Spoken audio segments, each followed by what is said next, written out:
सावन की आखिरी बारिश हो चुकी थी। जंगल में हरियाली छा गई थी। हवा में एक मीठी सी खुशबू थी, जैसे किसी त्योहार के आने की हो। पेड़ की डाली पर एक छोटा सा घर है, जिसमें दो प्यारे प्यारे पक्षी रहते हैं। उनके माता पिता नहीं हैं, दोनों बचपन से साथ हैं। दोनों दिन भर खेलते, दाना चुगते और रात को साथ ही सो जाते हैं। बहन चिड़िया को राखी का त्योहार बहुत पसंद था। भैया, कुछ ही दिनों में राखी आने वाली है, तो आप मुझे क्या तोहफा दोगे? हाँ बोलो, तुम्हें क्या चाहिए? कोई महंगा सा तोहफा या गहने या कुछ और? नहीं भैया, मुझे ये सब नहीं चाहिए। मुझे तो बस आपका साथ, आपका प्यार चाहिए। भैया, जब जब मुझे कोई डर सताएगा तो मेरी रक्षा करना। हाँ हाँ, तुम चिंता मत करो, तेरी रक्षा करना ही तो मेरा धर्म है। तू चिंता मत कर, मैं तेरे साथ हूँ।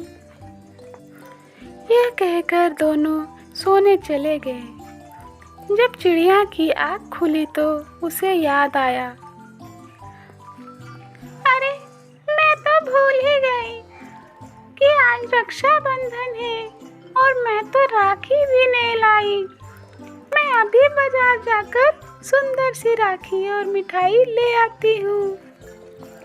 इतना कहते ही वह उड़ गई और सुंदर सी राखी और मिठाई ले आई। चिड़िया ने घर में आके देखा कि उसका भाई अभी तक सो रहा है। भाई, उठ जाओ, कब तक सोओगे? आज त्योहार है और तुम सो रहे हो अभी तक। जल्दी उठो, राखी भी बांधनी है। इतना कहते ही भाई उठ गया।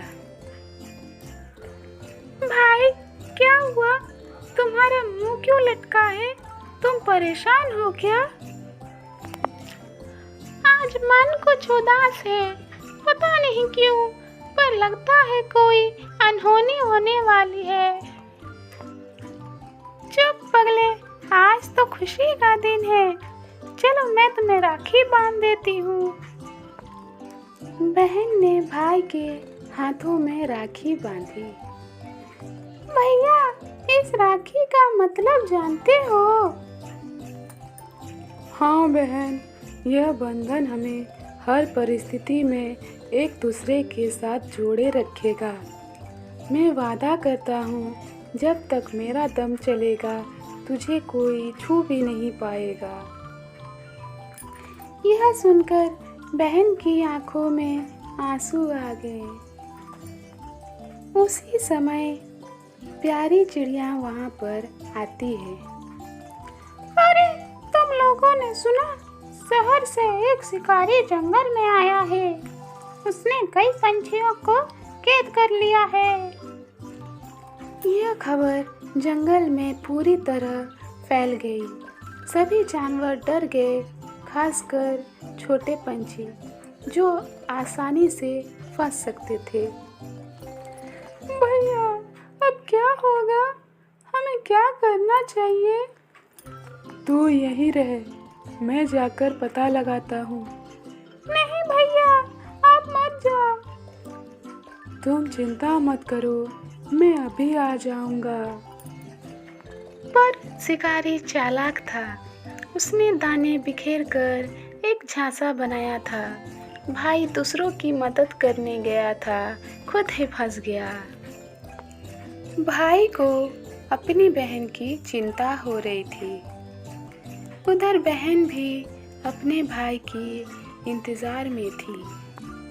शाम हो गई है, पर भाई अभी तक नहीं लौटा। कहीं कोई मुसीबत में तो नहीं है? अब मैं यहाँ और नहीं रुक सकती हूँ। मुझे अपने भाई को ढूंढने जाना ही होगा।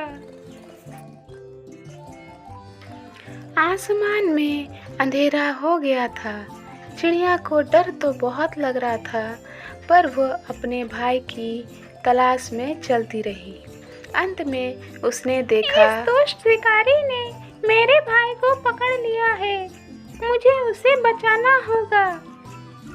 अब इस बहन की बारी है अपने भाई की रक्षा करने की। वह तुरंत जंगल के बाकी पंछियों के पास गई और सबको इकट्ठा किया। मेरा भाई बहुत बड़ी मुसीबत में है। उस दुष्ट शिकारी ने मेरे भाई को पकड़ लिया है। क्या आप लोग मेरी मदद करोगे मेरे भाई को बचाने में? हाँ हाँ, हम तुम्हारी मदद जरूर करेंगे। भाई लोग हमेशा हमारी रक्षा करते हैं। अब हमारी बारी है उन्हें बचाने की। हाँ, हम तुम्हारी मदद जरूर करेंगे। हम शिकारी पर चारों ओर से हमला करेंगे, जिससे वो हमें जाल में कैद ना कर पाए, और तुम चुपके से जाकर जाल काट देना। ठीक है, मैं चुपके से जाके जाल काट दूंगी, जिससे भाई बाहर निकल आए। सारे पक्षी योजना बनाकर शिकारी के पास गए और योजना के अनुसार काम किया। सारे पक्षी शिकारी को चारों ओर से हमला करते हैं, जिससे शिकारी उन्हें पकड़ न पाए, और बहन चिड़िया जाकर अपने भाई को बचाती है। जैसे ही भाई और बाकी पक्षी बाहर निकले, सब वहाँ से उड़ गए और दूर चले गए। भाई बोला, बहन, तूने मेरी रक्षा की। इस राखी का यही अर्थ है भैया, जब जरूरत हो रक्षा बहन भी कर सकती है। आज सिर्फ तुम्हारा भाई आजाद नहीं हुआ, बल्कि यह भी साबित हो गया कि हम बहनें भी किसी से कम नहीं हैं। आगे से रक्षाबंधन पर केवल तुम ही नहीं हमें राखी बांधोगी, हम भाई भी तुम बहनों को राखी बांधा करेंगे। दोनों भाई बहन अपने घर वापस आ गए, लेकिन अब उनका रिश्ता और गहरा था। अब केवल भाई ही नहीं, बहन भी रक्षक थी।